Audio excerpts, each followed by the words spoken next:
잠깐 같이 기도하시겠습니다.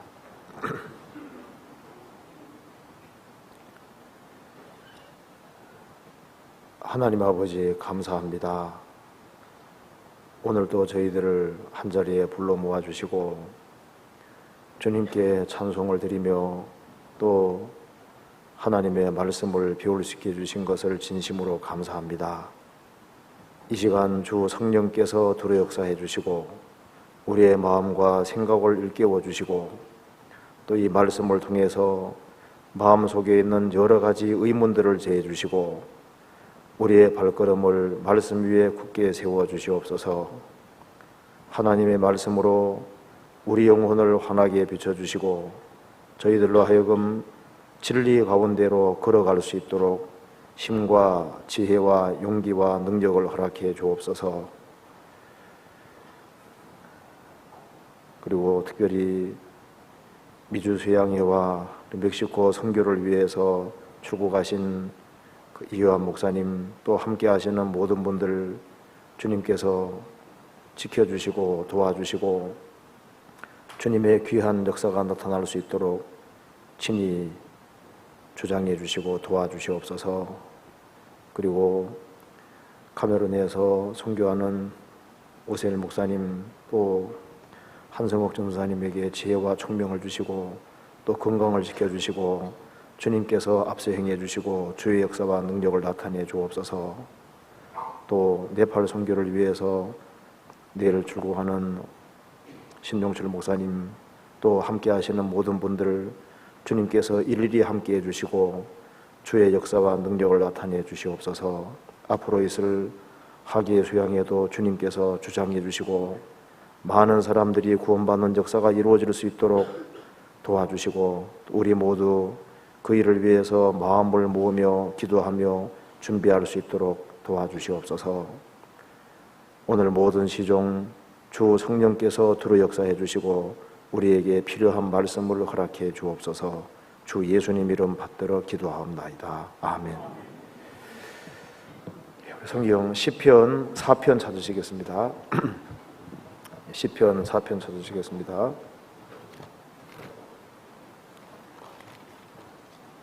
네, 4편 1절부터 8절까지 제가 읽겠습니다.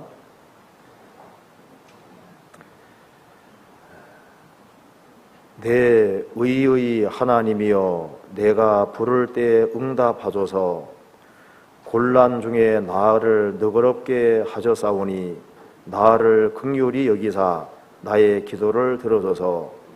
인생들아 어느 때까지 나의 영광을 변하여 욕되게 하며 허사를 좋아하고 괴후를 구하겠는고.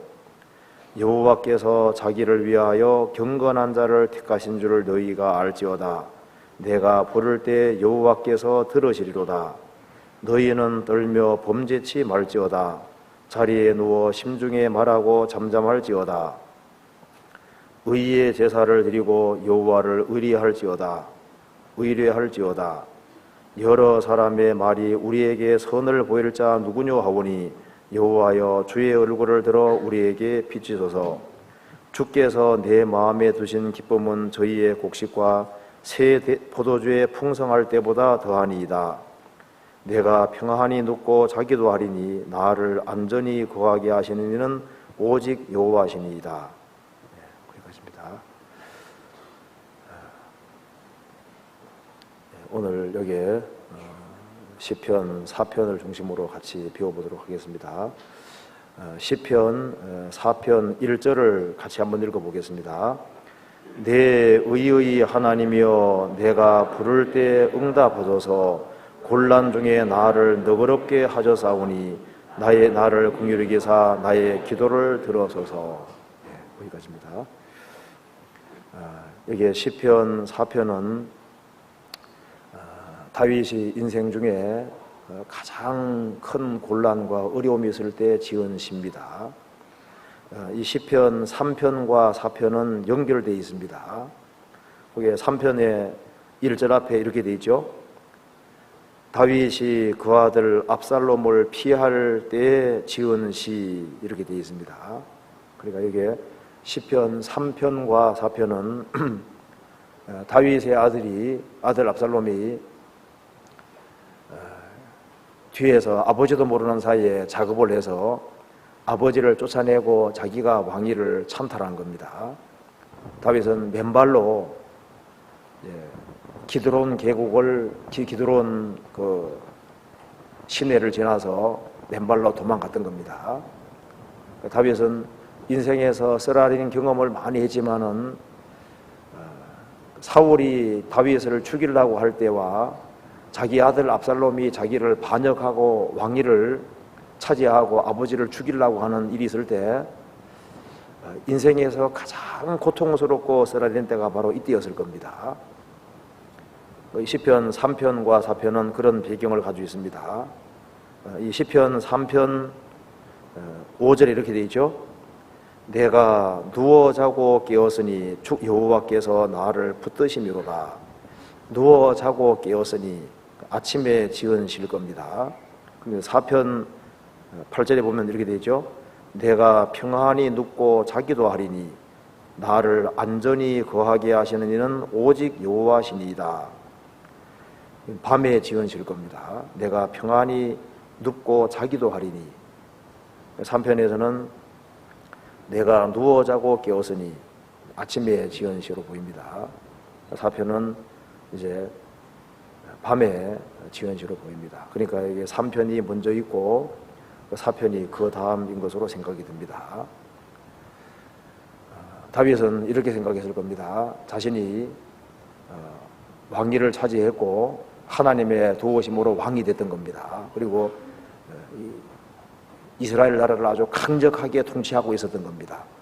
그래서 다윗은 사람들이 자기 편이라고 생각을 했던 것으로 생각이 듭니다. 그런데 막상 압살롬이 반역을 할 때 이스라엘에 아주 엄청난 사람들이 자기 아들 편에 가담하면서 다윗을 대적하고 죽이려 하는 걸 통해서 뭔가를 깨우친 겁니다. 야, 인간은 정말 믿을 만한 것이 못 되는 만한 것을 아주 실감했던 겁니다.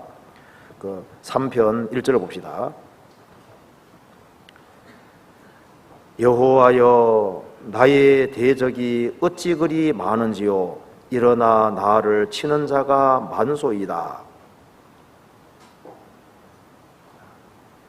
자기 아들을 피해서 맨발로 도망가는 신세가 됐으니까 거기에서 정말 인생이 얼마나 무상하고 그리고 사람이 얼마나 무서운지도 알고 자신들을 가까이 하는 것처럼 보였지만 전혀 그렇지를 않았던 겁니다. 그래서 여호와여 나의 대적이 어찌 그리 많은지요 일어나 나를 치는 자가 만소이다. 사람의 본 마음은 어떤 극한 어려움이 주어질 때 원래 마음이 드러나는 겁니다.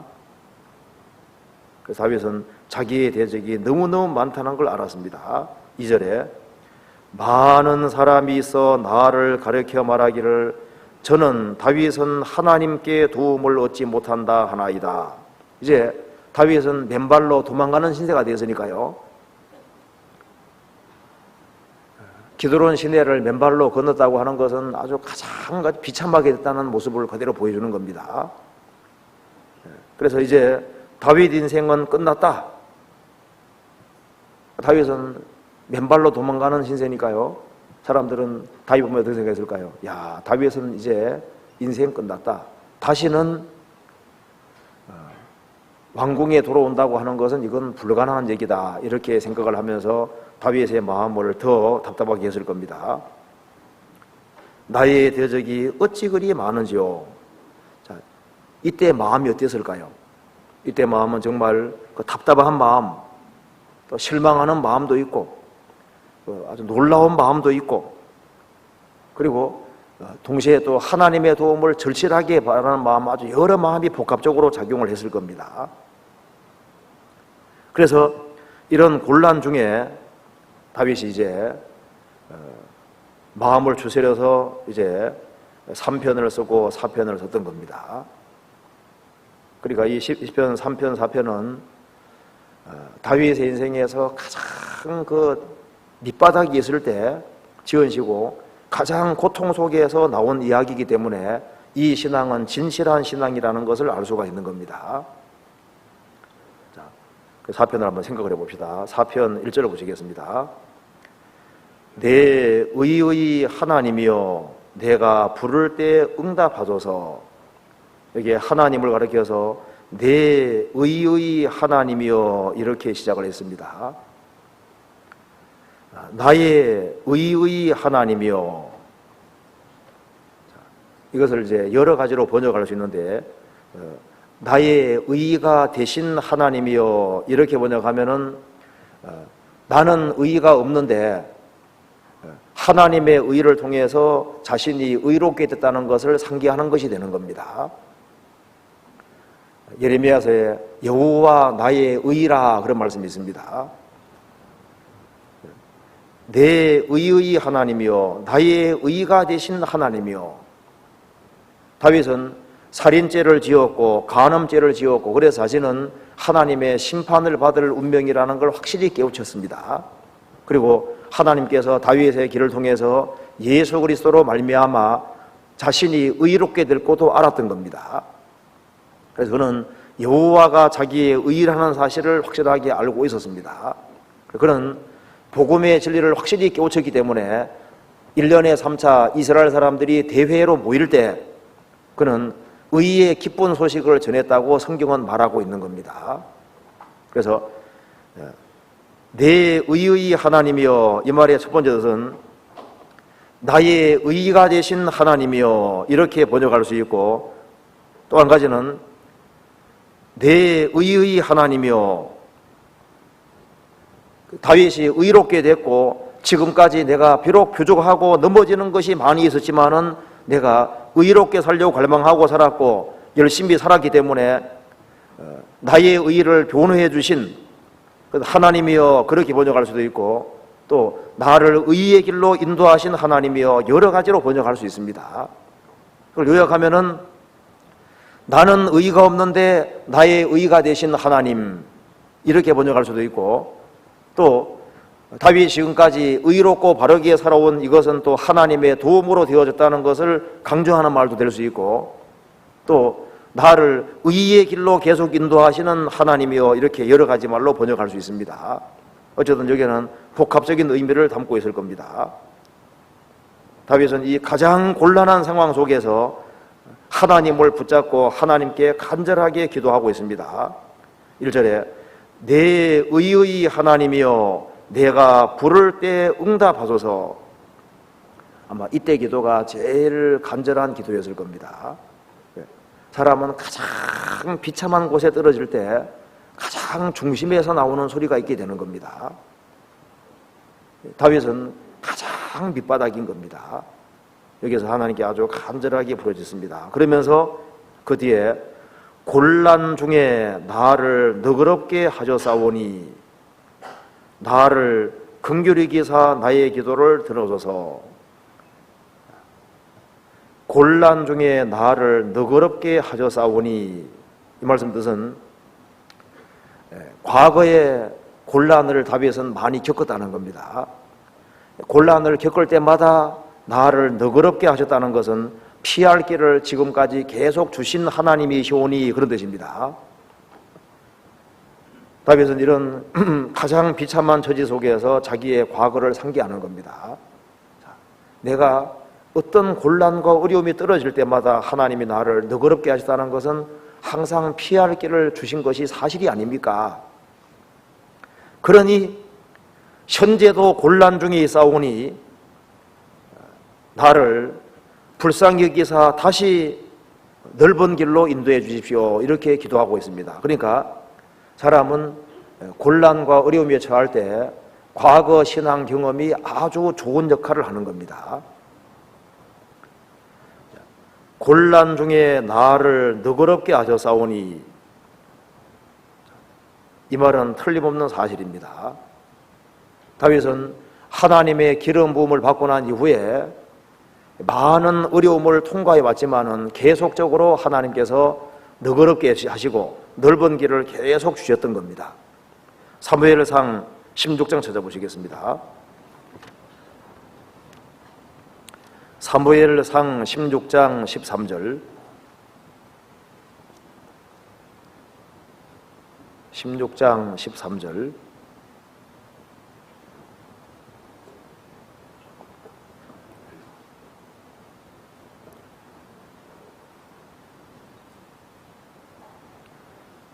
사무엘이 기름불을 취하여 그 형제 중에서 그에게 부었더니 이날 이후로 다윗이 여호와의 신에게 크게 감동되니라.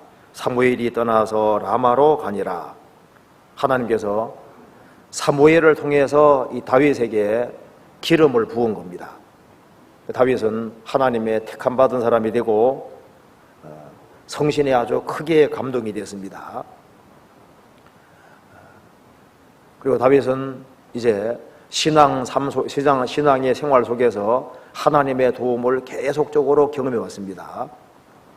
다윗은 양을 칠 때 사자와 곰이 나타나서 양새끼를 뺏어가면 어떻게 했습니까?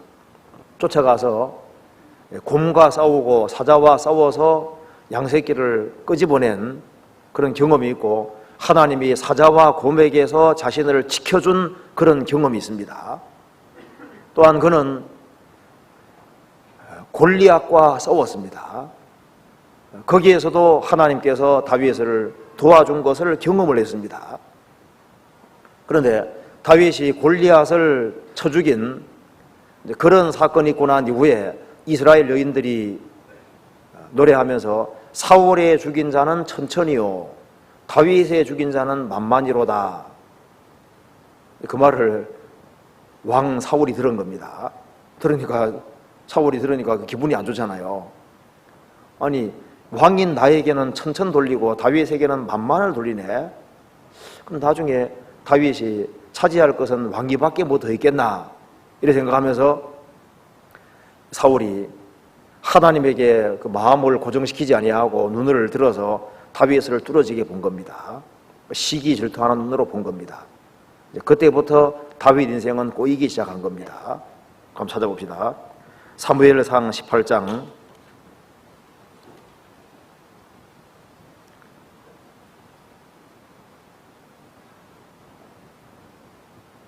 6절.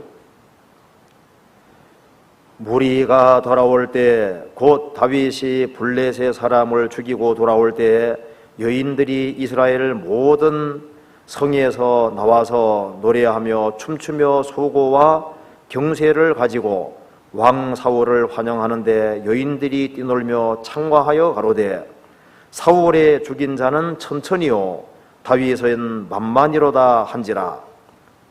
자, 8절 9절 같이 읽겠습니다.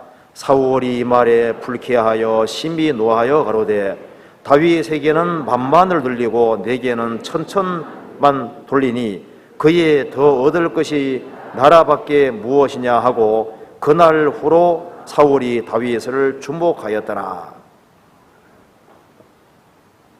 사울의 죽인 자는 천천히요 다윗은 만만히로다. 네, 그 말을 듣고 너무너무 불쾌했습니다.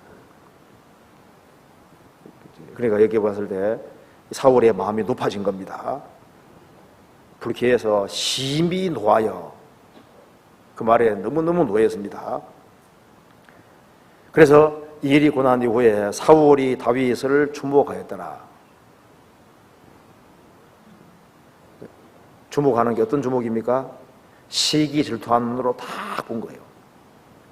이거 보면은 여자만 시기 질투 있는 게 아니라 남자도 시기 질투가 있는 모양입니다. 그죠? 질투하는 눈으로 다 본 거예요.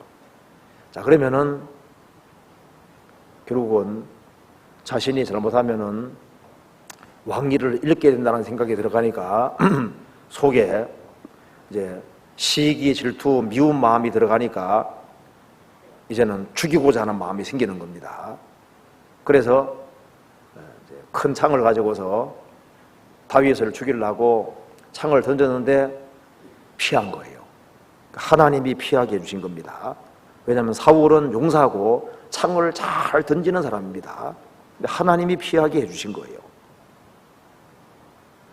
그 뒤에 사무엘상 18장 10절 보시겠습니다. 그 이튿날 하나님의 부리신 악신이 사울에게 힘있게 내림에 그가 집 가운데서 야려하는 고로 다윗이 평일과 같이 손으로 수금을 타는데 사울의 손이 창이 있는지라 그가 스스로 이르기를 내가 다윗을 벽에 박으리라 하고 그 창을 던졌으나 다윗이 그 앞에서 2번 피하였더라. 이건 기적인 겁니다. 하나님이 피하게 해주신 거예요. 그래서 첫 번째 다윗을 죽이려고 했는데 죽이지 못했습니다. 그 다음에는 긴 창 가지고 하면 속도가 늦으니까 단창 가지고 죽이려고 생각했던 겁니다. 사무엘상 19장 보시겠습니다. 19장 9절 사울이 손에 단창을 가지고 그 집에 앉았을 때 여호와의 부리신 악신이 사울에게 접하였으므로 다윗이 손으로 수금을 탈 때 사울이 단창으로 다윗을 벽에 박으려 하였으나 그는 사울의 앞을 피하고 사울의 창은 벽에 박힌지라 다윗이 그 밤에 도피하매 이때도 하나님께서 다윗을 피하게 해주신 겁니다. 또 그 뒤에 사무엘상 21장 보시겠습니다. 21장 10절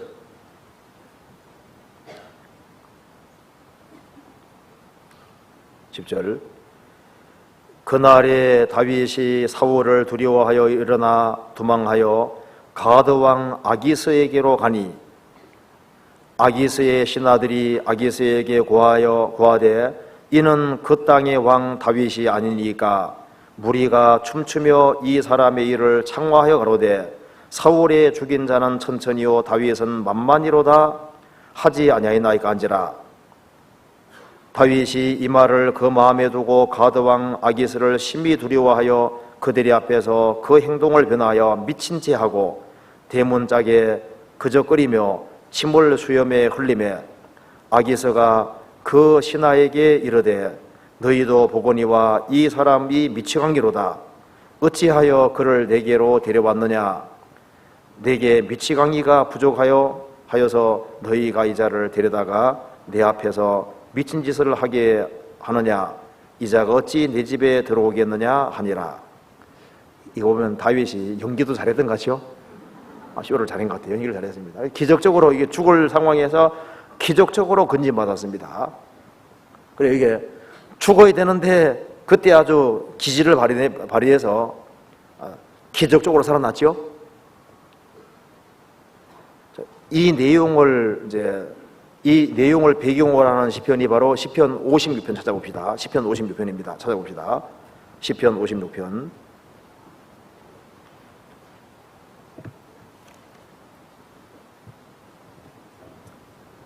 56편 1절 앞에 보시겠습니다.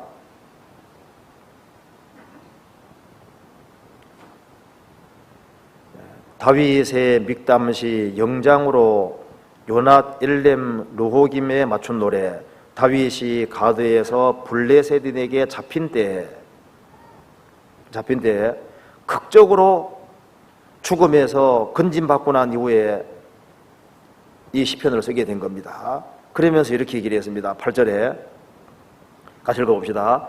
나의 유리함을 주께서 계수하셨으니 나의 눈물을 주의 병에 담으소서. 이것이 주의 책에 기록되지 아니하였나이까. 사울이 다윗을 죽이려고 하고 이스라엘 백성들 전체가 쫓아다니며 다윗을 죽이려고 하니까 다윗은 이리저리 도망 다녔습니다. 그래서 나의 유리방황함을 주께서 일일이 다 세졌으니 나의 눈물을 주의 병에 담아둬서 이것이 주의 책에 기록되지 아니하였나이까. 나중에 다윗은 생각했습니다. 이제 국내에 있어서는 잡힌다. 이제 도망가는 게 상책에 대해서 해외로까지 도피했습니다. 그래서 다윗을 여러 번 죽이려 했는데 그때마다 하나님의 도우심으로 하나님이 너그럽게 하셨다는 겁니다. 넓은 길을 계속 주셨다는 겁니다.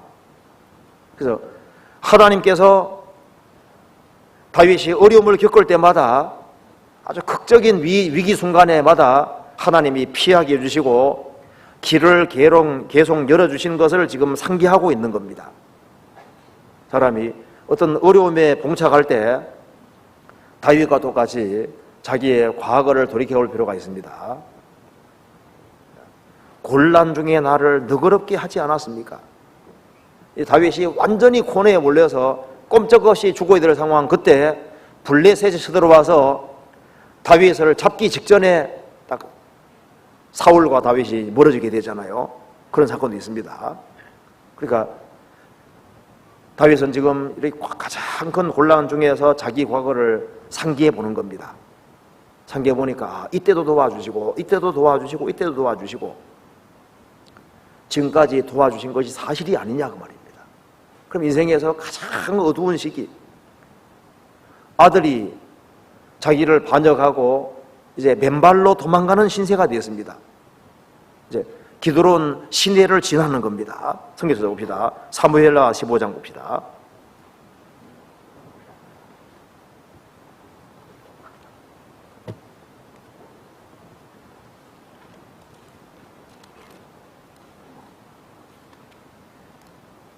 (15장) 30절.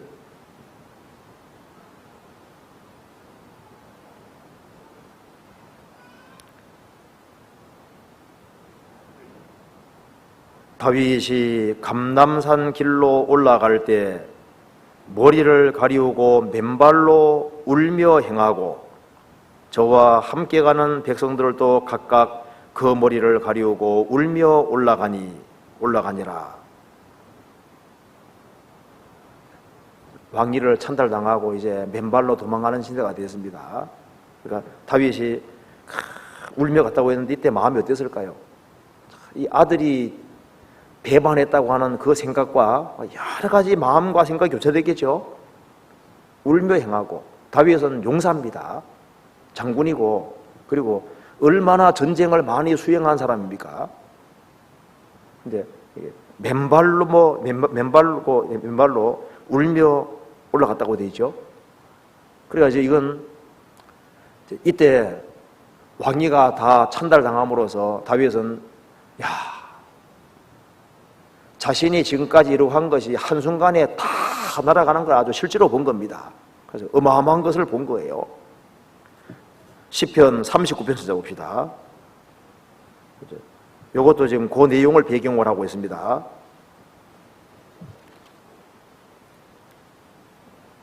11절.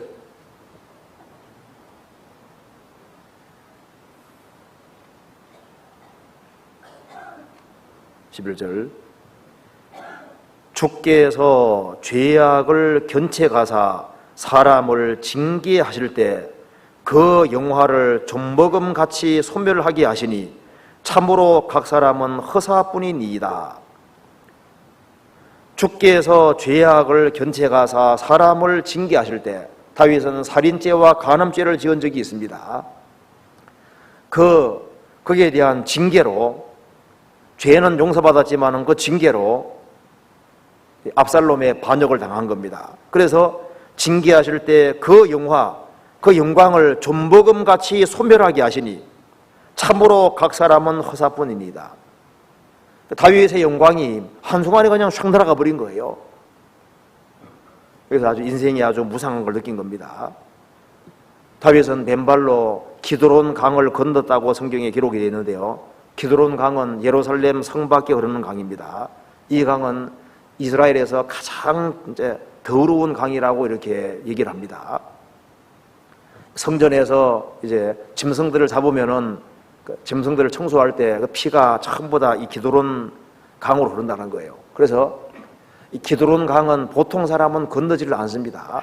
근데 너무 급할 때, 목숨이 위태로울 때는 목숨을 부지하기 위해서 할 수 없이 건너는, 그래서 온갖 더러운 것이 흐르는 그 기드론을 그 왕이 맨발로 건너가는 거예요. 그러니까 이 기드론 강을 건넌다고 하는 것은 가장 비참한 처지에 처한 것을 보여주는 겁니다. 다윗은 이때가 아주 최악인 거예요. 그렇지만은 자기의 과거 경험을 이제 쭉 비춰보면서 나를 곤란 중에 너그럽게 하셨사오니 이제는 내가 가장 어려운 속에 있는데 하나님 이때도 나 좀 건져 주십시오. 이렇게 이제 기도를 하고 있는 겁니다. 성경 찾아봅시다. 시편 18편 찾아봅시다.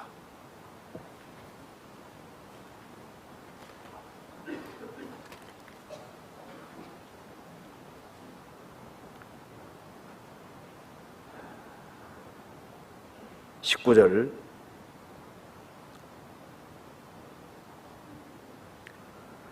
또 나를 넓은 곳으로 인도하시고 나를 기뻐하심으로 구원하셨도다. 다윗은 완전히 고뇌에 몰렸었는데 또 나를 넓은 곳으로 인도하시고 나를 기뻐하심으로 구원하셨도다. 36절 같이 읽겠습니다. 내 걸음을 넓게 하셨고 나로 실족지 않게 하셨나이다. 위태위태한 상황에서 항상 피할 길을 주신 하나님에 대해서 지금 증거하고 있는 겁니다.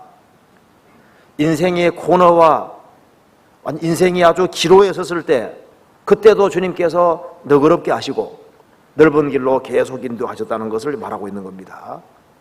그것은 우리에게도 꼭 마찬가지입니다.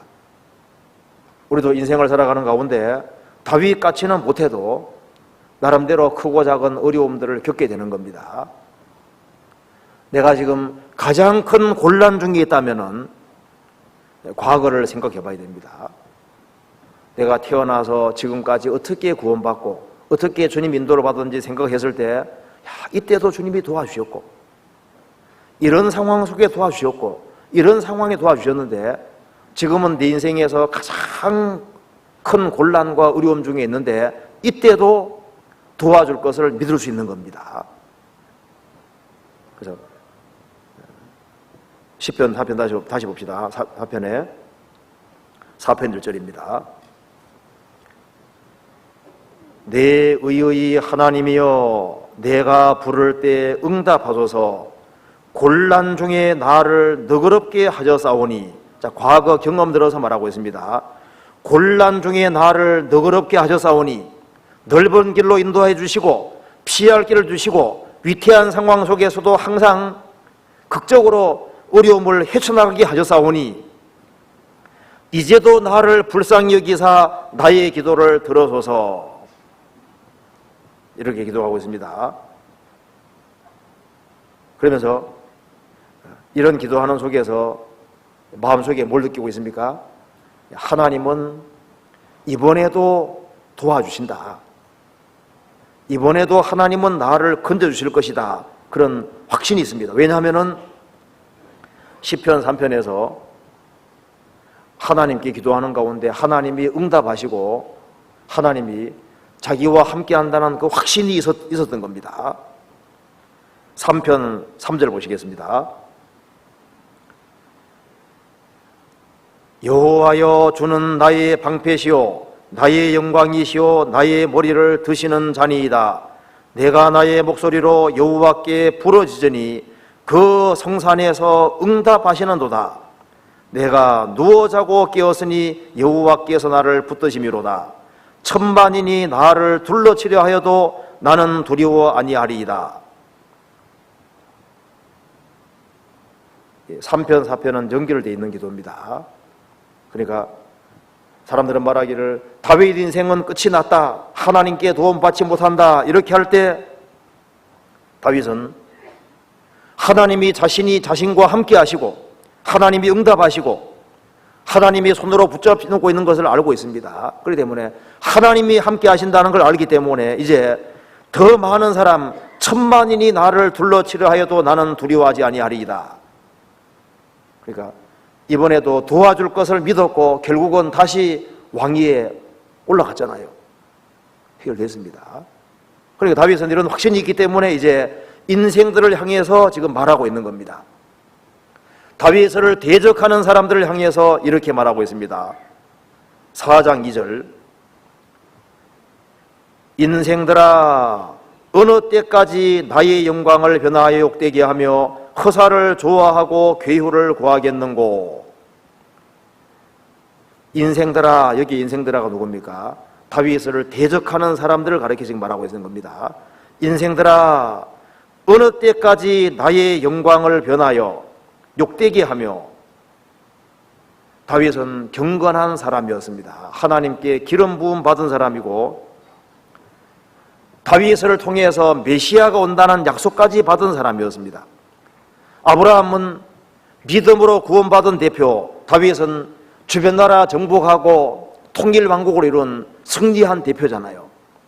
예수님은 아브라함과 다윗 자손이라고 성경에 말하고 있습니다. 그는 목동으로 있다가 왕이 된 사람이었습니다. 다윗은 하나님께 특별히 영광을 받은 사람이었습니다. 그래서 여기에 나의 영광을 변하여 이랬는데, 다윗은 영광을 받은 사람이었습니다. 그는 택함 받은 사람으로서 백성의 기름 부음을 받은 왕입니다. 그렇죠? 기름 부음 받은 사람이고, 메시아가 다윗을 통해서 오는 그 영광이 있는 사람인 겁니다. 하나님이 다윗과는 영원한 언약을 세웠습니다. 사무엘하 23장에 나와 있죠. 영원한 언약을 세웠고, 그는 주님의 죽으심과 부활하심을 미리 보고 증거할 수 있는 그런 영광이 있었습니다. 그는 성경 시편을 기록하는 영광이 있었습니다. 성경에서 예수님 다음으로 많이 기록되어 있는 사람이 바로 다윗입니다. 다윗은 하나님께 특별한 영광을 받은 사람이고, 그는 천국에서도 영광스럽게 될 사람이고, 이제 장차 얼마 후에는 주님처럼 부활의 몸을 입고 주님의 영광에 참여할 그런 영광이 있는 사람인 겁니다. 다윗이 얼마나 훌륭한 사람이고, 그가 비록 실수하고 넘어진 적은 있었지만 다윗은 영광스러운 사람이었던 겁니다. 그런데 이 압살롬은 이거 문제 있는 사람입니다. 근데 압살롬 편에 가담해서 다윗을 대적하는 걸 보면서, 야, 인생들이 몰라도 너무 모른다.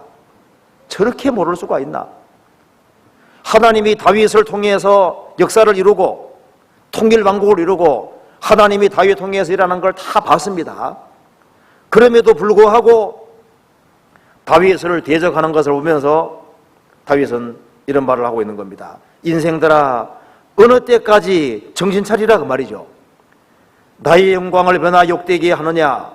허사를 좋아하며 괴유를 구하겠는고? 다윗만 그런 것이 아닙니다. 다윗은 예수님의 그림자잖아요. 지금도 이 당시에도 다윗을 몰라본 것처럼 다윗은 하나님께 기름 부음 받은 사람인데 사람들이 다윗을 참으로 몰라봤던 겁니다.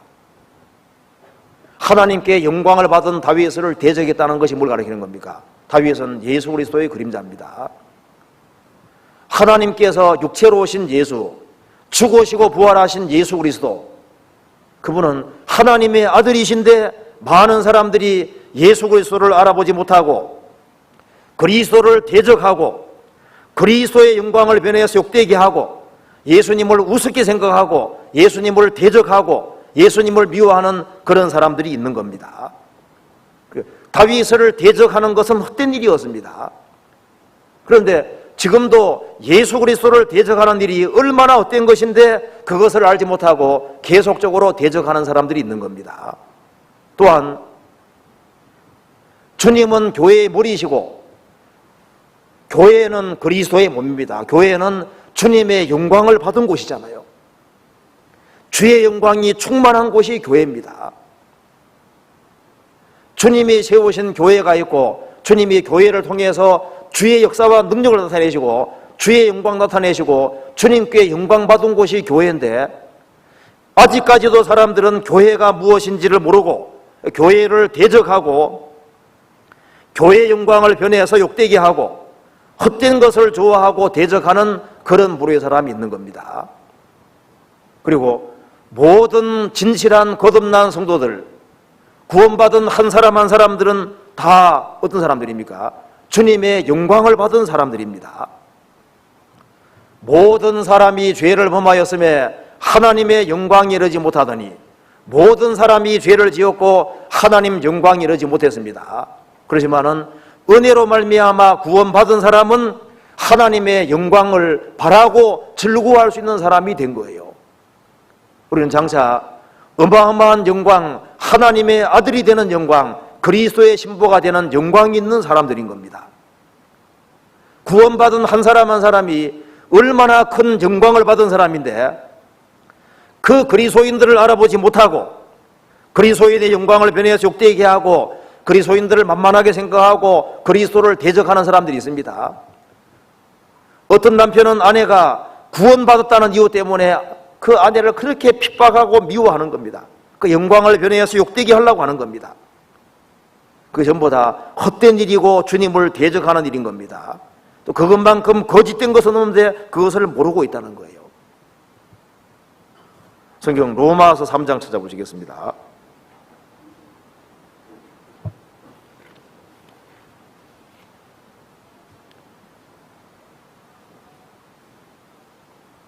(23절)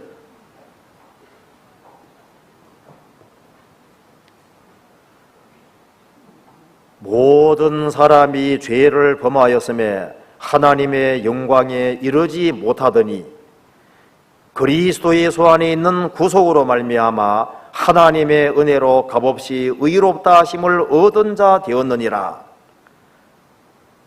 아담 이래로 인간은 죄인이 됐고 죄로 말미암아 하나님 영광에 이르지 못하게 되었습니다. 그렇지만은 주님의 은혜로 값없이 의롭다 하심을 얻은 사람은 하나님의 영광을 바라고 즐거워할 수 있는 사람이 된 겁니다. 로마서 5장 2절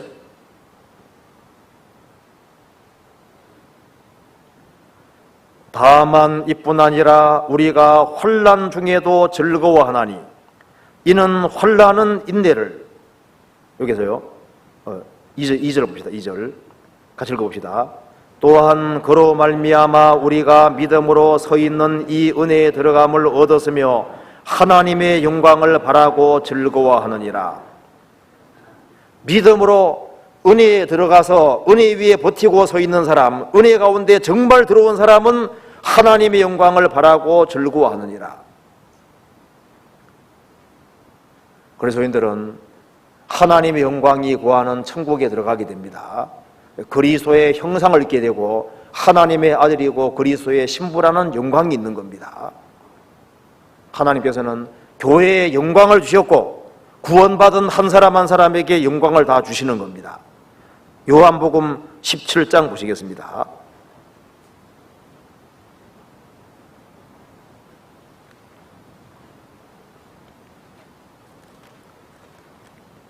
(17장)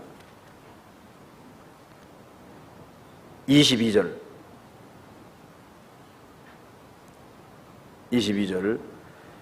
내게 주신 영광을 내가 저희에게 주었사오니 이는 우리가 하나가 된 것 같이 저희도 하나가 되게 하려 함이니이다.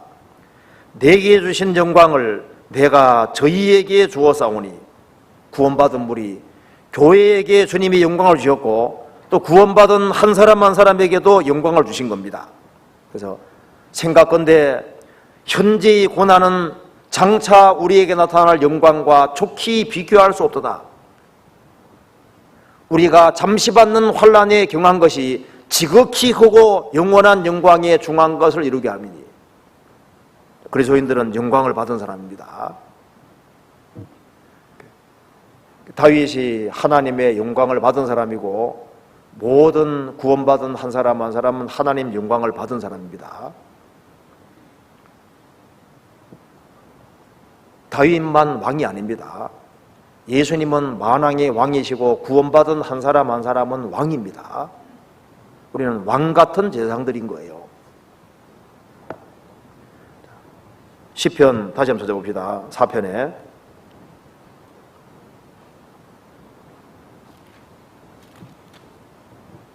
(2절) 다윗은 이제 자기는 기름 부음 받은 자고 결국은 회복될 것을 확신하고 있었기 때문에 이제 신세 타령하지 않습니다. 아이고 내 신세 하지 않잖아요. 지금까지도 곤란 중에 너그럽게 하시고 지금까지 도와주셨고 지금도 주님이 함께 하시고 나의 기도를 들으시고 이제 그걸 확신하고 회복될 것도 믿기 때문에 자기 걱정하지 않습니다. 누구 걱정하냐면은 이제 아이고 다윗을 대적하는 사람 보니까 불쌍한 거예요. 이제 이런 가장 곤란한 상황 속에서도 누굴 걱정하고 있습니까? 자신을 대적하는 사람 걱정하는 거예요. 예수님께서도 십자가 못 박히실 때 아버지여 저들을 사하여 주옵소서 저들은 자기들이 하는 것을 알지 못하나이다. 다윗은 지금 맨발로 도망가는 신세고 광야 쓸쓸한 곳에 있습니다. 그러면서도 누굴 걱정하고 있습니까? 그 다윗을 대적하는 무수한 무리들, 그 무수한 사람들, 그런 사람을 오히려 불쌍하게 생각하며 지금 말하고 있는 겁니다. 인생들아 어느 때까지 나의 영광을 변화 욕되게 하며 허사를 좋아하고 괴휴를 거짓을 구하겠는고. 다윗은 하나님의 택함받은 사람으로서 영광스럽게 됐고 다윗의 생애는 하나님의 계획 속에 있습니다. 그리고 그는 기름 부음 받은 사람입니다. 그런데 다윗의 왕위를 찬탈하고 다윗 대적편에 선다는 것은 그 당대 가장 큰 반역이고 가장 큰 죄였던 겁니다. 그런데 그것이 죄인지도 모르고 있는 겁니다. 그렇다면 우리 시대에 기름 부음 받으신 예수 그리스도, 성육신 하신 예수 그리스도를 대적하는 것은 얼마나 무지하고 얼마나 큰 죄가 되겠습니까? 그리스도를 대적하는 것이야말로 참으로 헛된 일이고 가장 거짓된 일인 겁니다. 그렇죠? 허사를 좋아하며 괴휴를 구하겠는고. 교회를 대적하는 사람은 가장 헛된 일을 하는 것이고 가장 거짓된 일을 하는 것이고 가장 무지한 대표적인 예입니다. 사울이 바울 되기 전에 교회를 대적하고 성도들을 대적했을 때 예수님 뭐라 하셨습니까? 사울아 사울아 어찌하여 나를 핍박하느냐? 주여 니시오니까 나는 너가 핍박하는 예수니라. 그게 헛된 일이었습니다. 많은 사람들이 헛된 일을 하고 있습니다. 지금도 사람들 보면 정말 불쌍합니다.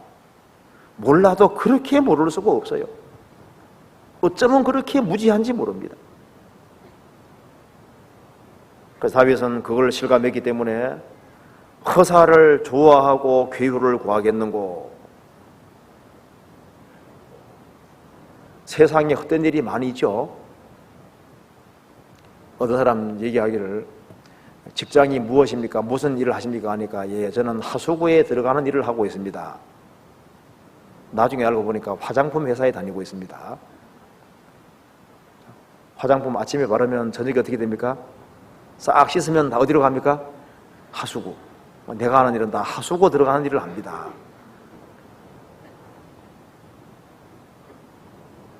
이 세상도 그 정욕도 지나가되 이 세상 것 다 지나갑니다.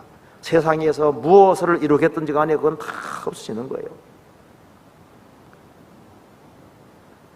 이미 돌아가신 우리 김강량 목사님이 쓴 글에 보면 이런 것이 나옵니다. 어떤 화가가 세상에서 제일 좋은 그림을 그리기 위해서 캔버스를 10층 아파트 제일 밑에다가 깔아놓고 뛰어내려서 죽어서 이제 몸이 깨어지면서 이제 피가 흐르면서 이렇게 마지막 작품 하나 하려고 이제 뛰어내린 그런 얘기 나오고 있거든요. 그런데 그렇게 하자마자 사람들이 놀라서 그걸 다 그냥 쓰레기처럼 취급해서 싹 버리는 얘기를 이제 하면서요. 그거 참 어리석은 일이잖아요. 세상에는 약간 이게 머리가 이상하고 어리석은 사람들이 굉장히 많이 있습니다. 많은 사람들이 헛된 일을 합니다. 그런데 헛된 일로 끝나는 것이 아니라 이건 완전히 거짓되고 그리스도를 대적하는 일이 있는 거예요. 그것만큼 무서운 것이 없습니다. 기름 부음 받은 자를 대적하는 것은 무서운 일이잖아요. 다윗을 대적한다는 건 그 당시에 무서운 일이었습니다. 그런데 그리스도를 대적하는 것은 얼마나 무서운 일입니까? 그리고 구원받은 성도를 대적하는 것은 또 얼마나 무서운 일이겠어요. 근데 많은 사람이 그런 일을 하고 있다는 겁니다. 자, 그러면서 3절에 이렇게 말했습니다. 여호와께서 자기를 위하여 경건한 자를 택하신 줄을 너희가 알지어다. 내가 부를 때에 여호와께서 들으시리로다. 자, 여호와께서 자기를 위하여 경건한 자를 택하신 줄을 너희가 알지어다. 인생들아, 너희들은 무지 가운데 있지 말고 너희들은 정말 알지어다, 알아야 된다는 겁니다. 인생은 알아야 될 것이 많습니다.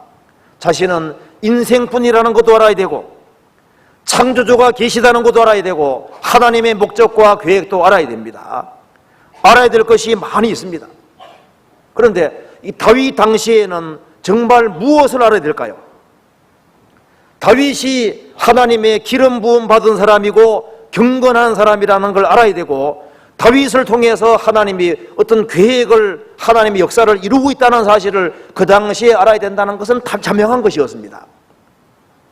우리 시대의 사람들은 무엇을 알아야 될까요? 구약 성경대로 오신 예수 그리스도, 십자가에 죽으시고 부활하신 예수 그리스도, 예수 그리스도를 알아야 된다는 것은 인생이 해야 될 가장 기본적인 겁니다. 왜냐하면 주님이 만물을 창조하셨고 만물의 존재 목적이 바로 예수 그리스도입니다. 그리고 예수님을 참으로 아는 사람은 예수님이 세우신 교회를 알게 되는 거예요. 그리고 주님을 알고 교회를, 주님이 세우신 교회를 아는 사람, 또 확실히 구원받은 사람들이 누군지를 알아야 됩니다. 우리 교회 안에 정말 주님의 복음을 위해서 희생하고 수고하고 정말 거듭난 성도들은 거듭난 성도들을 알아야 되죠. 여기서 말했습니다. 여호와께서 자기를 위하여 경건한 자를 택하신 줄을 너희가 알지어다. 내가 부를 때 여호와께서 들으시리로다. 다윗은 하나님이 함께한다는 사실을 얘기하고 있습니다. 주의 성령께서는 구원받은 무리 속에 계십니다. 내가 저희 가운데 거하며 두루 행하여 구원받은 무리 속에 주님이 계십니다. 주는 영이시니 주의 영이 계신 곳에는 자유와 면이라. 주의 영이 계신 곳이 있습니다. 그 진짜입니다. 개 모임을 아무리 참석해봐요, 마음과 생활 안 바뀝니다. 학교 수업 열심히 참석해도 마음과 생활 안 바뀌죠. 그런데 구원받은 무리 가운데 참여해봐요. 마음과 생활이 왜 바뀔까요? 주의 영이 계신 거예요. 너희는 알지어다. 알아야 될 것이 많이 있습니다. 아담 이래로 인간은 범죄에서 다 불경건한 상태로 떨어지게 된 겁니다. 그런데 예수 그리스도로 말미암아 구원이 왔고 주님의 보배로운 피로 구원받은 사람들은 다 경건한 사람들인 겁니다. 그리고 경건하게 된 사람들이 경건을 위해서 힘쓰게 되는 거예요. 하나님께서는 하나님 자신을 위해서 경건한 사람을 원하시는 겁니다. 우리는 다 불경건한 사람들이었습니다.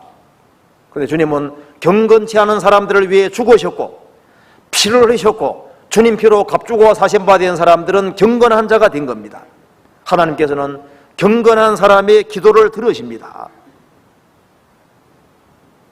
그래서 여기 말씀하기를 여호와께서 자기를 위하여 경건한 자를 택하신 줄을 너희가 알지어다. 내가 부를 때 여호와께서 들으시리로다. 엄청난 확신 가지고 지금 말하고 있습니다. 너희는 알지어다. 다윗 당시에 다윗을 모른다면 간첩이지 않습니까? 그죠? 이스라엘 백성으로서 다윗을 모른다면 이건 진짜 문제가 있는 겁니다. 그리고 다윗 편에 서야 될지 압살롬 편에 서야 될지 그걸 분간 못한다면요 진짜 마음에 근본적으로 문제가 있는 거예요. 그렇죠? 우리 시대에 내가 예수님 편에 서야 될지 마귀 편에 서야 될지 그거 모른다면 문제잖아요. 그리고 어느 교회가 진짜 교회인지 그걸 분별을 분강 못한다면 그것도 문제입니다. 누가 구원받은 사람인지 안 받은 사람인지, 누가 경건한 사람인지 그렇지 않은 사람인지 그것도 모른다면 그거 참 문제지 않습니까? 우리는 신앙생활을 정말 바르게 하는 사람들, 주님을 존귀하게 여기는 사람들, 그리고 주님 앞에 바르게 살기를 갈망하는 사람들이 누군지를 알아야 되거든요. 그런 사람들과 가까이 교제해야 될 거 아니에요. 나는 주를 경외하는 모든 자와 주의 법도를 지키는 자의 동무라. 내가 누구의 동무가 되어야 되냐 그 말입니다. 그런데 이 다윗 당시에 다윗의 통치를 받았고 다윗이 통일왕국을 이루고 다윗에게 하나님 역사하신 것을 다 본 사람들이, 그런 사람들 중에 엄청난 사람들이 다윗을 대적하고 거짓편에 서 있는 거 봐요. 그거 보면은 분별력이 전혀 없는 겁니다. 그러니까 다윗이 말하기를 너희는 제발 알지어다, 제발 알아야 된다고 하는 것을 말하고 있는 겁니다. 정신 차리라 그 말이죠. 그러면서 4절을 얘기했습니다. 같이 읽어봅시다. 너희는 떨며 범죄치 말지어다. 자리에 누워 심중에 말하고 잠잠할지어다. 다윗이 또 중요한 얘기를 했습니다. 너희는 떨며 범죄치 말지어다. 자, 다윗의 영광을 욕되게 하고 허사를 좋아하고 거짓을 구하는 사람들에게 지금 말하고 있는 겁니다. 너희는 제발 떨며 범죄치 말지어다. 자리에 누워 심중에 말하고 잠잠할지어다. 지금 세상 되어가는 꼴을 보니까 다윗은 맨발로 도망가는 신세고 압살롬이 왕위를 차지하고 잘 돼가는 것은 보인다고 해서 너희들 무조건 압살롬 편에 가담하고 대세에 기울지 말아라 그 말입니다. 너희들은 지금 이런 상황일지라도 침착하고 서두르지 말고 냉정해야 된다 그 말입니다. 너희들은 군중 심리에 끌리지 말아라 그 말입니다. 좀 더 차분하고 신중하게 기다리면서 너희들이 압살롬 편에 서야 되느냐 아니면은 다윗 편에 서야 되느냐 그 생각을 잘하라고 지금 얘기를 하고 있는 겁니다.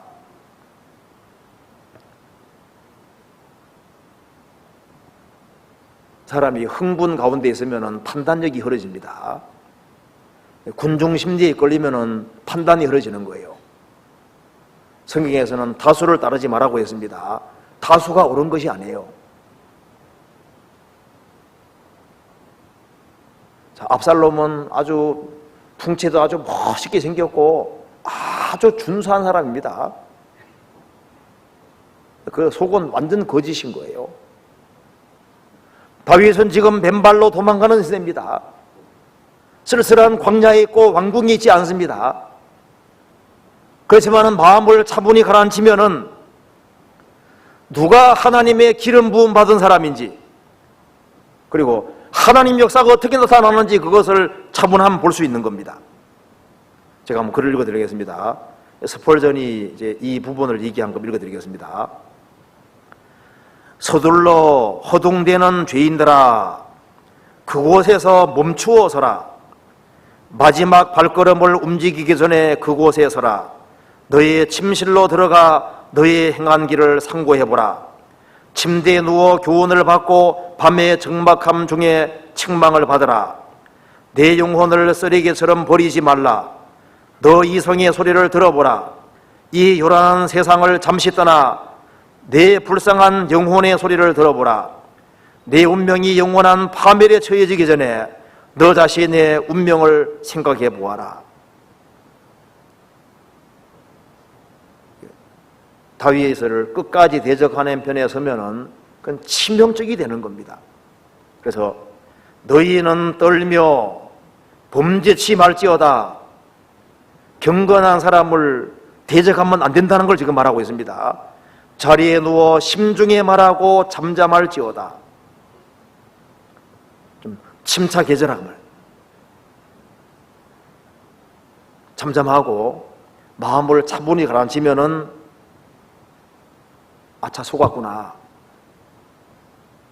잘못 행동하고 있구나 하는 걸 깨달을 수 있다는 겁니다.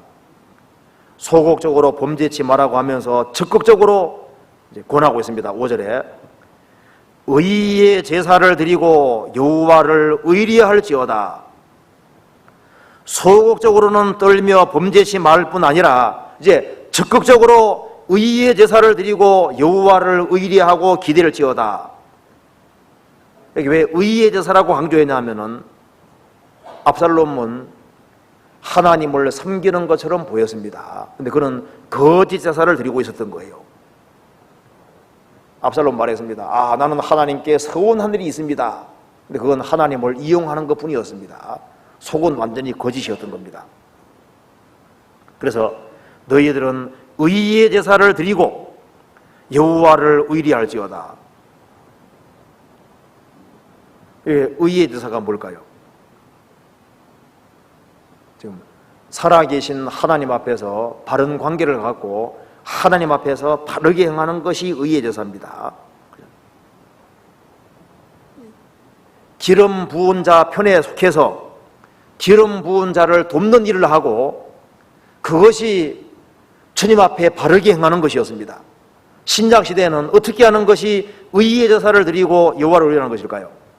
신약시대에는 그리스도를 의지하고 그리스도를 도와서 하나님 나라 확장되는 것에 같이 힘쓰고 수고하는 것이 의의 제사를 드리는 것이 되는 겁니다.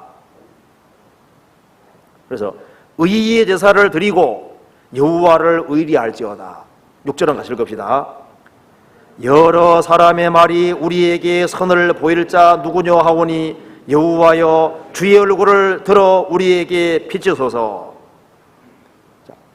나라에 반역이 일어나고 나라가 어수선하게 될 때 진리가 땅에 떨어진 것처럼 보이고 하나님이 마치 모든 것을 방치하고 있는 것처럼 보일 수 있습니다. 거짓이 판치고 악인이 득세할 때 진리 가운데 행하는 사람들, 그런 사람들은 이런 마음이 올라오게 되는 겁니다. 여러 사람의 말이 우리에게 선을 보일 자 누구뇨? 나라에 반역이 일어난 상태입니다. 갑자기 왕위를 찬탈하는 이건 엄청난 일이죠. 자식이 아버지를 배반하는, 왕위를 빼앗고 아버지를 죽이려고 하고 전쟁을 통해서 군사동원해서 아버지를 죽이려고 하는, 이건 폐역이고 이건 피륜입니다. 이건 완전히 거짓입니다.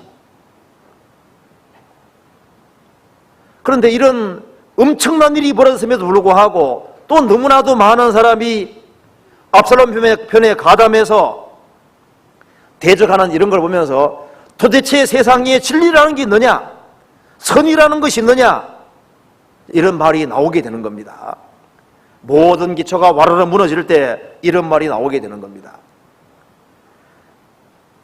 여러 사람의 말이 우리에게 선을 보일 자 누구뇨 하오니, 하나님이 살아계시고 기름 부은 반자에게 함께 한다는 것을 하나님 외에 누가 보여줄 수 있겠습니까? 여러 사람의 말이 우리에게 선을 보일 자 누구뇨?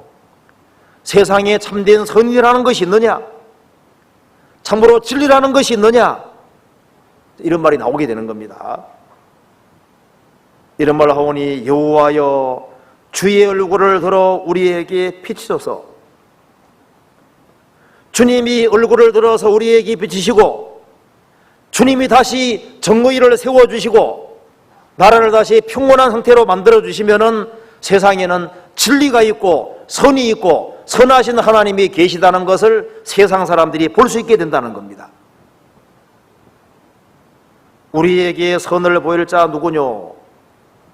우리 시대에도 많은 사람들이 말을 합니다. 세상에 정말 선이라는 것이 있느냐? 우리는 지금 상대주의 시대에 살고 있습니다. 정말 진리가 있느냐? 선이 있느냐? 선하신 하나님이 계시냐? 이런 질문을 듣게 됩니다. 세상 사람들은 없다고 할지 모릅니다. 그런데 진리가 되시고 선이 되신 하나님이 계십니다. 그러니까 하나님, 여호와여 주의 얼굴을 들어 우리에게 비추소서. 주님이 우리에게 얼굴을 비추시고 우리에게 빛을 주시고 능력을 주시고 힘을 주시면은 선을 보일 수 있다는 것을 지금 말하고 있는 겁니다. 무엇이 선일까요? 창세기 4장에 선이란 말이 처음 나옵니다. 가인에게는 선을 행하지 않았다고 말씀하시고 아벨에게는 선을 행했다고 하신 겁니다. 선이 그리스도를 의지함으로 구원받는 것이 선이라고 했습니다. 요한복음 6장에서도 선이 무엇이냐? 예수님께서 그리스도를 믿는 것이 선이라고 했습니다. 종교개혁자 마르틴 루터는 인간이 행할 수 있는 최고 선은 뭐냐?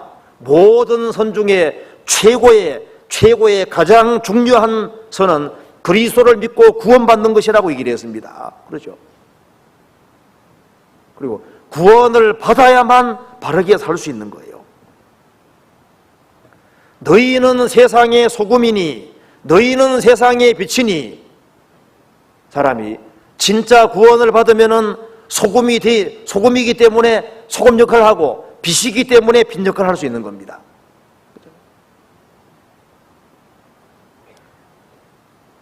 여러 사람의 말이 우리에게 선을 보일 자 누구뇨 하오니 우리에게는 선이 없습니다. 그렇지만은 주님이 주의 얼굴을 들어서 우리에게 비춰주시면은 우리가 주의 빛을 받고 주의 능력을 받고 주의 힘을 받고 그래서 주님으로 말미암아 주변 사람들에게 선을 보일 수 있을 것을 지금 말하고 있는 겁니다. 그래서 우리에게 얼굴을 비추셔서 이렇게 얘기했습니다. 주님이 얼굴을 들어서 비치실 때 성경이 깨달아집니다. 주님이 얼굴을 들어서 얼굴빛을 비추실 때 우리 행할 길이 밝게 되는 거예요. 주님이 얼굴을 들어서 우리에게 비춰주실 때 우리가 원수에서 건진받게 되고 주님 얼굴빛을 비춰주시면은 주의 역사가 나타나게 되고 우리 마음속에 있는 문제들이 풀리게 되고 은혜가 깨달아지고 감사가 생기게 되고 사랑이 느껴지게 되고 그래서 주님이 주시는 힘으로 말미암아 선을 보일 수 있게 되는 겁니다. 그리고 선을 행할 수 있게 되는 겁니다. 여기 한번 찾아봅시다. 잠언 3장을 보시겠습니다.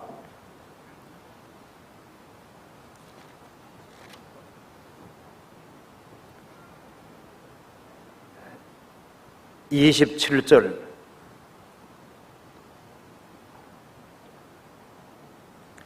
같이 읽어봅시다.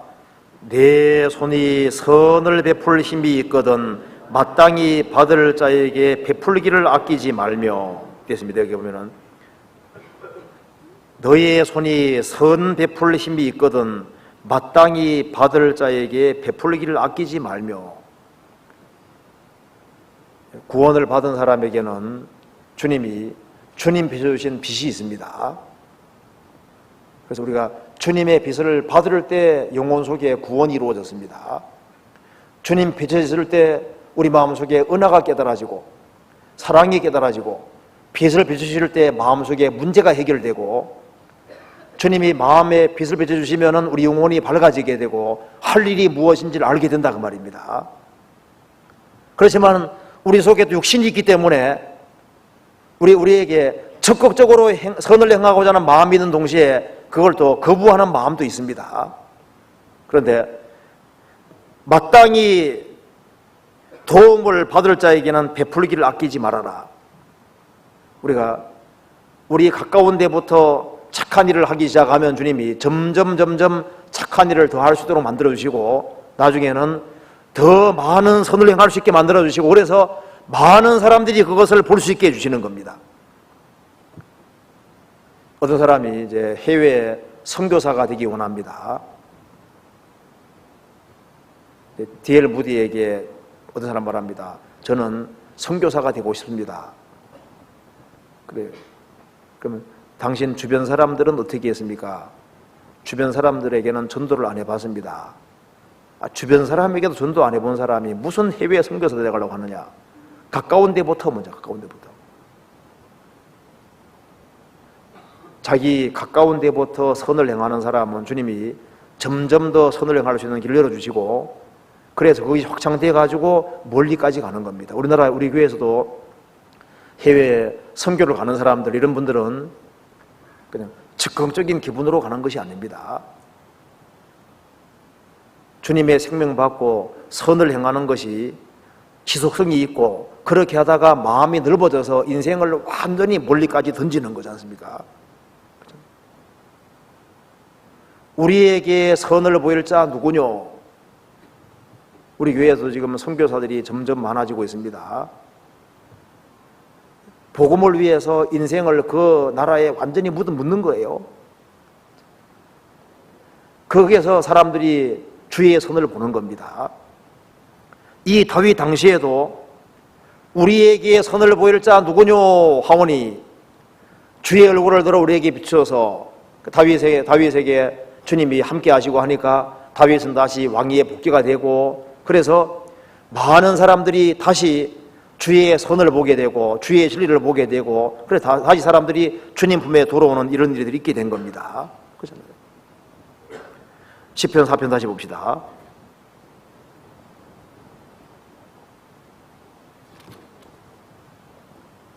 육 절, 여러 사람의 말이 우리에게 선을 보일 자 누구뇨 하오니, 이 말대로 지금 선을 보일 수 있는 사람은 주의 생명을 얻은 사람이 그 일을 하는 겁니다. 주변 사람들의 탄식이잖아요. 세상에 정말 진리 가운데 행하는 사람이 있느냐? 우리에게 정말 선을 보이는 사람이 있느냐? 우리에게 선을 보이고 우리에게 사랑을 나타내는 사람이 있으면 우리도 믿겠다는 얘기입니다. 그런 것이 정말 있느냐? 우리는 주변 사람들에게 진리가 있다는 것을 보여줄 책임이 있는 겁니다. 우리가 주변 사람들에게 주의 선을 보여주기 위해서는 여호와여 주의 얼굴을 들어 우리에게 비추소서, 주님이 빛을 비춰주시면은 주변 사람들이 주의 빛을 보게 될 겁니다. 주의 선을 보게 될 겁니다. 그 우간다에 과거에 식인종들이 많이 살았습니다. 헤딩턴 감독이 이제 우간다에 선교하러 가서 식인종에 붙잡혀 잡아먹혔습니다. 잡아먹히니까 그 두 아들이 선교 훈련 받아서 다시 그 식인종 있는데 들어갔다 그러잖아요. 들어갔는데 들어가 보니까 그 사람들이 백인 하나 잡아먹고 난 이후에 태도가 완전히 많이 바뀌어진 겁니다. 열심히 이제 전도해서 그 사람들이 전부 다 예수 믿게 됐을 때 원주민들이 하는 얘기를 들은 겁니다. 헤딩턴 감독이 잡아먹힐 때 이 사람은 특별히 달랐다는 거예요. 그 우간다 그 자기 원주민 말로 예수님 말씀하시기를 예수님은 원수를 사랑하라고 말씀하셨습니다. 그 말만 계속 하면서 잡아먹힌 거예요. 원수를 미워하는 게 아니라 잡아먹는 사람을 사랑하라고.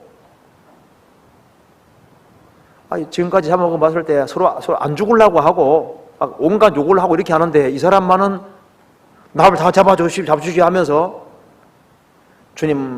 주님은 사랑하라고 하셨습니다. 그 말을 계속 반복했다 그 말입니다. 그것 때문에 뭔가 마음이 바뀐 거예요. 다 믿게 된 겁니다. 우리에게 선을 보일 자 누구뇨? 주님이 얼굴을 들어서 우리에게 비추시면은 우리도 주변 사람에게 선을 보일 수 있습니다. 하나님 지금 압살롬 반역이 일어나서 지금 맨발로 도망가서 쓸쓸하게 광야에 있지만은 하나님 다시 얼굴을 비춰주시고 주님이 역사와 능력 나타내시면은 우리를 통해서 또 선이 나타날 테니까 그렇게 해주십시오 하는 그 간절한 기도입니다. 양 한 마리가 담 넘으면은 나머지 양들도 그 뒤를 따른다는 속담이 네덜란드에 있습니다. 그게 한 사람이 이게 영향을 미치는 거예요. 안 좋은 영향 보이면은 줄줄이 따라가게 됩니다. 좋은 영향도 따라가게 되는 거예요. 15세기 때 영국의 리차드 3세는 어깨가 상당히 굽은 사람입니다. 그래서 어떤 책에는 이 사람이 꼽사였을 거다. 아니다. 그냥 등이 굽었을 거다. 이제 뭐 보통 얘기를 하는데요. 그런데 왕이 이렇게 어깨를 항상 구부리고 다니니까 신하들도 다 구부리고 다녀서 그 왕궁에는 다 이렇게 다니는 거예요. 왕이 이렇게 해서 다 똑같이 따라하는 거예요. 사람들이 따라하는 그런 습성이 있습니다.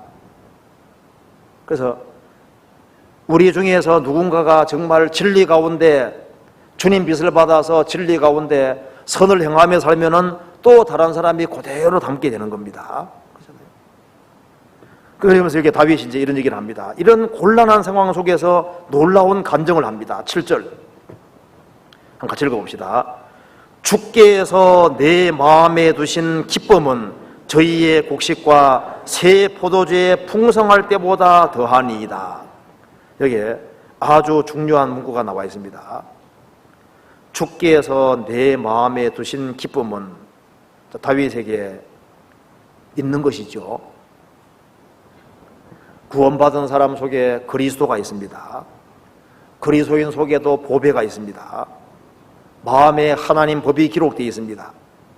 구원받은 사람 속에도 마음에 주님이 주신 기쁨이 있는 거예요. 여기 아주 중요한 고백입니다. 지금 자기 아들이 왕위를 다 뺏어가고 왕궁을 차지하고 있고 다윗은 맨발로 도망가서 쓸쓸한 광야에 있는 왕이 제일 밑바닥으로 내려간 상태입니다. 그런 속에서도 기뻐하는 기쁨이 있다 그 말입니다. 이것은 성령이 주시는 기쁨이고 이것은 참된 기쁨이고 이것은 속이는 것이 아닌 겁니다. 이건 진정한 기쁨입니다. 주께서 내 마음에 두신 기쁨은 이런 곤란과 어려움 중에서도 마음이 뭐가 있습니까? 기쁨이 있다 그 말입니다. 이건 성령이 주시는 기쁨입니다. 곤란 중에도 기뻐하는 기쁨이죠. 환난 중에도 즐거워하는 기쁨입니다. 왕위가 찬탈되는 그런 상태에도 불구하고 마음속에 기쁨이 있는 거예요. 그는 주님으로 말미암아 구원받은 사람입니다. 이런 곤란 중에서도 구원받은 감격에 대한 기쁨이 있잖아요. 비록 살인죄와 간음죄를 지었지만은 그리스도로 말미암아 구원되는 그 기쁨을 가지고 있는 사람입니다. 그렇죠? 마음에 기쁨이 있습니다. 곤란 중에서도 주님이 도와주신 것을 깨닫고 하는 그런 것이 있고 또 현지의 어떤 어려움 속에서도 주님이 기도를 응답해 주시고 함께 하시는 것이 사실이라는 것을 알게 해주셨을 때 얼마나 마음에 기뻤을까요?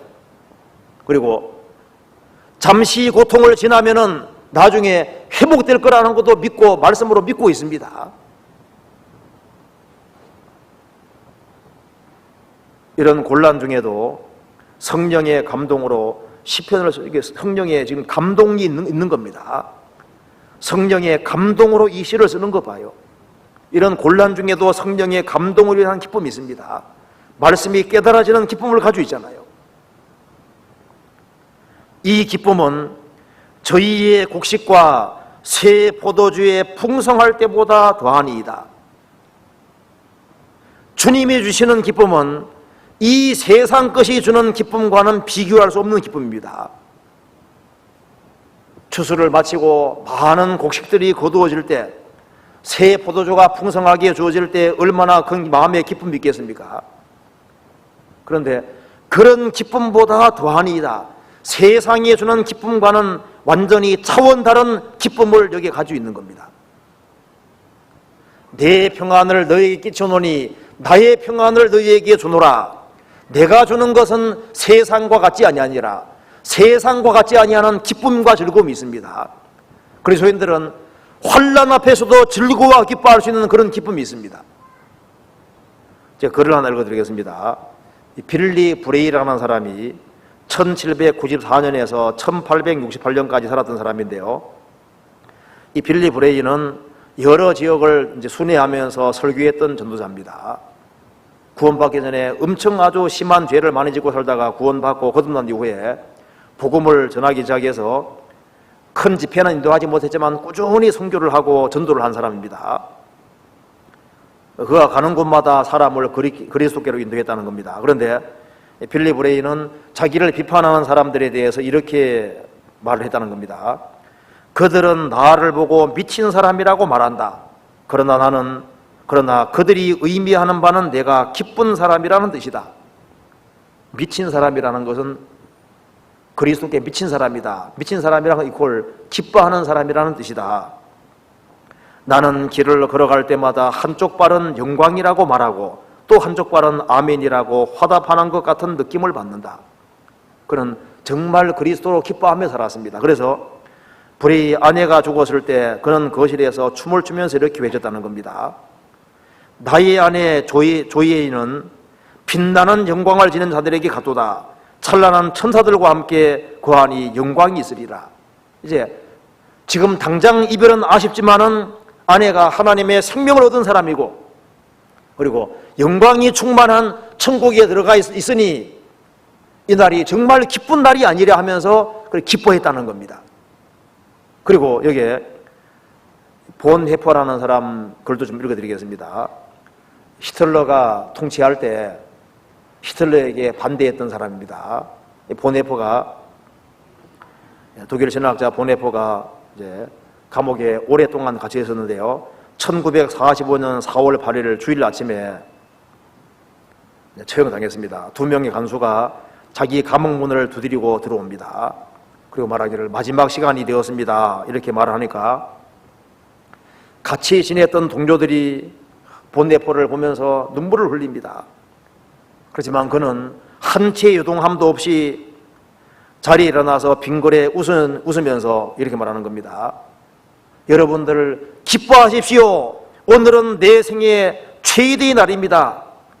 이제 오늘로서 내 새로운 생애가 시작되는 날입니다. 그는 죽음 앞에서도 정말 기뻐하고 즐거워했습니다. 주께서 내 마음에 두신 기쁨은 저희의 곡식과 새 포도주에 풍성할 때보다 더하니이다. 가장 비참한, 육신적으로는 비참한 상황이지만은 또 마음속에는 또 가장 큰 기쁨이 또 있습니다. 8절 내가 평안히 눕고 자기도 하리니 나를 안전히 거하게 하신 이는 오직 여호와시니이다. 압살롬 반역으로 인해서 이 광야 쓸쓸한 곳에 있지만은 그 속에서 하나님의 도우심과 약속을 믿고 있습니다. 그래서 이 쓸쓸한 광야지만은 내가 평안히 눕고 자기도 하리니 나를 안전히 거하게 하신 이는 오직 여호와시니이다. 나의 평생에 선하심과 인자하심이 정녕 나를 따르리니 내가 여호와의 집에 영원히 거하리로다. 다윗의 확신대로 결국은 압살롬은 죽고 다윗은 다시 왕위의 복직이 되고 그는 끝까지 귀하게 쓰임 받을 수 있었습니다. 왜냐하면 다윗은 경건한 사람으로서 그가 부족하고 연약한 것이 있고 죄도 지었지만은 뭐가 있습니까? 하나님을 향한 확실한 믿음이 있는 거예요. 그는 끝까지 하나님을 의지했습니다. 다윗은 일평생 우리아의 일 외에는 일평생 온전하였다 그런 말씀이죠. 그는 오로지 마음을 하나님께로 하고 살았던 겁니다. 우리 신앙생활 속에서도 다윗같이 나눌지라도 곤란에 떨어질 수 있습니다. 아주 비참한 상태가 될 수도 있습니다. 그때 우리의 과거가 돌이켜보면서 곤란 중에 나를 너그럽게 하시사오니 하나님 이번에도 주님 도와주십시오. 주님 의지하는 사람은 주님이 아십니다. 그리고 어떤 성도가 어려움을 당한다고 해서 그 성도를 핍박하거나 대적하거나 그 성도를 대적하는 편에 서지 않도록 육신적으로 어렵게 되다 할지라도 그 성도를 대적하지 않도록 조심해야 됩니다. 그가 구원받은 사람이라면 하나님의 자녀이기 때문에 그 사람을 귀하게 생각하고 오히려 기도해주고 그리고 신앙생활 잘할 수 있도록 붙들어주는 것이 잘하는 겁니다. 그렇죠? 우리는 성도가 연약 가운데 떨어질 때 그 성도를 비판할 수 있는 자격이 없습니다. 우리는 하나님이 아닙니다. 다윗이 왕위에서 찬탈당하고 저 비참한 속에 있다고 해서 다윗을 멸시한다든가 하면은 그것은 잘못된 겁니다. 남의 하인을 판단하는 너는 누구뇨? 그 섰는 것이나 넘어지는 것이 제 주인에게 있음에 저가 세움을 받으리니 이는 저를 세우시는 권능이 주께 있음이니라. 모든 권능은 주님께 속해 있습니다. 그래서 어떤 경우에도 주님을 의지하고 살아가는 사람은 곤란 중에도 주님 너그럽게 해주시고 마음속에 기쁨을 주시고 능히 환난과 역경과 어려움을 이기게 만들어 가실 겁니다. 같이 기도하시겠습니다. 저희를 사랑하시는 하나님 아버지 감사합니다. 저희들 주님 보시기에 너무나도 연약하고 어리석고 무지합니다. 항상 하나님의 말씀으로 깨우쳐 주시고 이 세상에서 가장 영광스러운 분이 주님이신 것과 또 주님이 세우신 교회의 영광을 알 수 있도록 도와주시고 또 구원받은 한 사람 한 사람이 주님의 영광을 받은 사람인 것을 확실히 깨달아 알 수 있도록 도와주옵소서.